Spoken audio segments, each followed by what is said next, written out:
Arkansas Senator Tom Cotton. Senator, you were able to hear that from Dick Durbin. As we await some Q&A to happen there, we'll continue to monitor it. Your reaction? Yeah. Freedom and your body, your choice is what Dick Durbin, the Democrats, say until it comes to vaccines and mask mandates and everything else they want to dictate to you. Dick Durbin and almost every other Democratic senator, though, can barely find it in themselves to condemn this egregious breach of trust at the Supreme Court. An unprecedented moment in our history, but it's just another part of the left wing's continued onslaught against the court. You know, just last year, Chuck Schumer walked across the street and started condemning justices by name based on how he thought they might rule. Other Democratic senators have filed briefs at the court that have basically threatened the Supreme Court with court packing. More Democratic senators are saying today that we need to pack the courts. Every time Democrats don't get their way, whether it's in a presidential election or a Senate election or Supreme Court ruling, they assault the institution itself. It's dangerous and it needs to stop. Senator, looks like the purpose of legislation that would be brought to the floor by Chuck Schumer is merely to take names, because it doesn't look like it would pass, given the fact that you've got to have 60 votes unless you nuke the filibuster. And Senators Manchin and Sinema have suggested that they're not going to go for that, although they haven't particularly weighed in on this case. But Senator Mitch McConnell earlier today said he wants to get to the bottom of this leak, and he wants the person found and punished. Listen here. Last night, it appears their campaign hit a new low. Historically, the justices, clerks, and staff have prized and protected the court's confidentiality. The justices must be able to discuss and deliberate in an environment of total trust and privacy. Americans cannot receive a fair trial if politicians, pundits, bullies, and mobs get a say in court. Senator, this leak was unprecedented. How much damage do you think it has done to the court? I believe it does real damage to the way the justices conduct their business. Again, Washington is the town awash in leaks, but the Supreme Court is the one island in that sea of leaks. And I worry that the justices for years won't be able to have the kind of open, candid deliberations that has characterized the court's business throughout our history. I will say that I agree that we need to get to the bottom of this leak. Look, very few people at the Supreme Court would have had access to this opinion. Something tells me they're probably not a criminal mastermind or skilled at the arts of espionage and subterfuge and misdirection.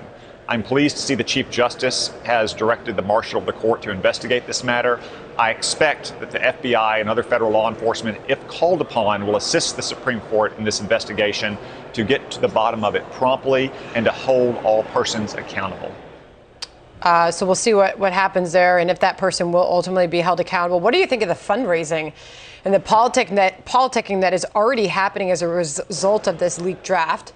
We've seen it already begin. I've got in front of me Biden-Harris Democrats pointing to the leaked draft. They're already asking for money for Democrats based on this development last night. Well, Sandra, it's an example of how the Democrats really don't see the rule of law or their court's independence as principles that are above politics. For them, everything is about politics. That's why Chuck Schumer went to the Supreme Court steps last year and condemned justices by name. That's why Senate Democrats have filed briefs threatening the court. That's why they've tried to pack the courts. They don't believe in the rule of law. They don't believe in the Constitution. They believe in ideology and power, and they will do whatever they can to seize it. And when you have an egregious breach of trust like this, they'll start fundraising off of it as well. Yeah.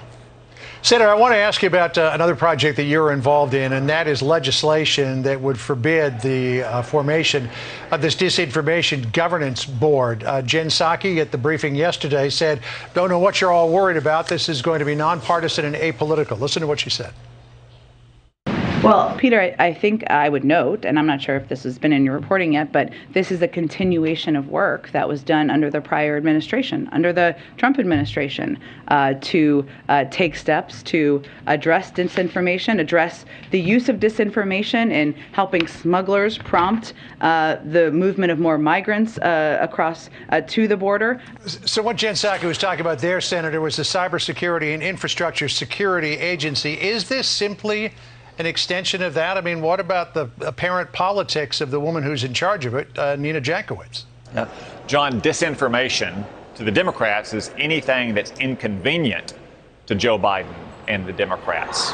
Maybe if this board had been in place 2 years ago, they would have cracked down on me for saying that this coronavirus almost certainly came from the labs in Wuhan. Maybe they would have cracked down on all the Americans who said that masks were not terribly effective against this virus, or that vaccinated people can get the virus. All of things which have been proven true so far. And as for the woman who's been appointed to this position, I mean, she appears to be mentally unstable. Like so many of the Biden administration appointees, if you look at their social media, they appear to be mentally unstable. She has no business refereeing political disputes about differing opinions.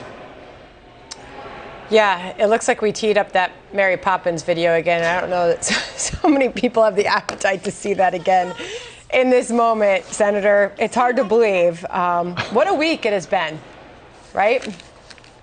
It is a very consequential week, but I think it's very important that we get back to first principles, and that we respect our Constitution and we respect the rights of our people to speak their mind, to elect representatives of their choices, and to make the laws that govern them. And I think that's a common theme between this egregious leak at the Supreme Court and the Biden administration's efforts to referee political disputes with this new Ministry of Truth.